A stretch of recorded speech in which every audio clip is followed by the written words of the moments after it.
কখনো টাকা শেষ হবে না।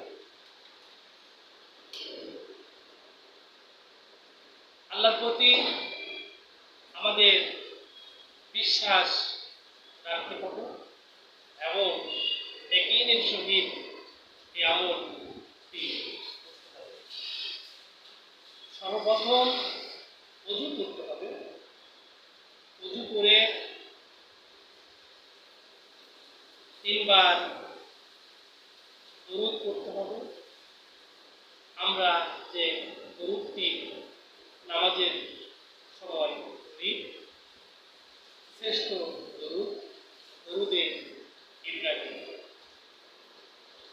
যদি এই দরুদটি আমরা কেউ না পারি, তাহলে ছোট দরুদ সাল্লাল্লাহু আলাইহি ওয়াসাল্লাম, এই দরুদটি আমরা পাঠ করব।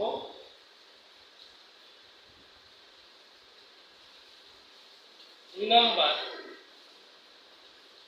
সূরা ইখলাস 11 বার পাঠ করব। 3 নম্বর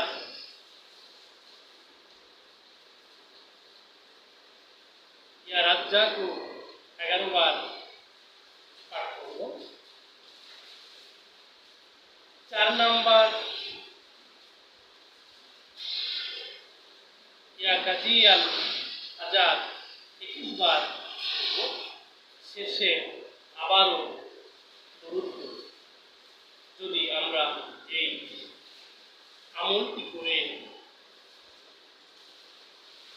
ডান হাতের তালুতে আমরা ফু দিই, তাহলে আমাদের হাত থেকে কখনো টাকা শেষ হবে না এবং কোথা থেকে আল্লাহ তাআলা টাকা ব্যবস্থা করে দেবেন সেটা আমরা কখনো কল্পনা করতে পারবো না।